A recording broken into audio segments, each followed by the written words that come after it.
তো রাজ্য কারিগর ভবনের নোটিশটা অবস্থা লিখে বলা আছে নোটিশটা তোমাদেরকে ভালোভাবে দেখা যায়। এই যে নোটিফিকেশান এটা লেখাটা যখন স্টেট কাউন্সিলে কোনো কিছু প্রকাশিত নোটিফিকেশানে এরকম সব সময় ক্যাপিটাল লেখা হয় না।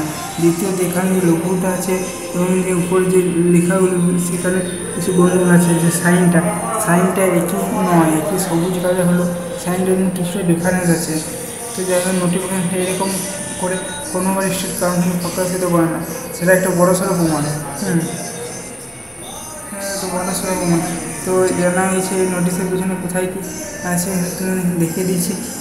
এই যে সাইনটার পিছনে কিছু রিজন আছে।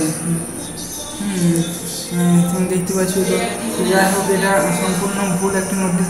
তোমাদের পরীক্ষা কেন্দ্রে কারণ অনেক প্রয়োজন, কিন্তু পরীক্ষা কিন্তু 13 জন হয়তো না হতে পারে, নানান হতে আছে, কিন্তু 25 জন তো হবেই না। এটা 2021-22 সিজনে দেখা গেছে, আর দেখা যায়নি। কিন্তু আবার এটা হঠাৎ করে চলে এসছে।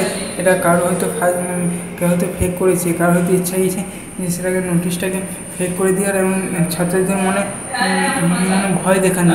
তো সেই কারণে তো তোমার এইসব নিয়ে কোনো চিন্তা থাকবে না।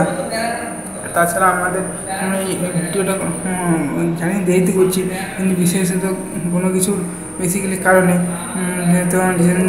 যাই হোক ভিডিওটা একদম ফেক। এটা আমাদের পারলে ইউটিউব চ্যানেল দিয়ে রাখবো। পরবর্তী ভিডিও যেসব ভূগোলের সম্পর্কিত আপডেট দেওয়া হতে পারে, হবে যেটা মনে। তো এই পর্যন্ত পরে অন্য কোনো ভিডিও দেখা যাতে কিন্তু ভারতের থেকে আমাদের চ্যানেল বসে থাকবে। Thank you, best of luck video দেখার জন্য। জানি ভিডিওটা ভালো লাগলে যেটুকু হয়ে যেত তোমাদের শেয়ার করে দেবে, তারা এই বিষয়ে জানো এবং আমাদের চ্যানেলটিকে এগিয়ে যেতে হবে। তো ঠিক আছে, অন্য কোনো ভিডিওতে আবার দেখা হবে। ঠিক আছে।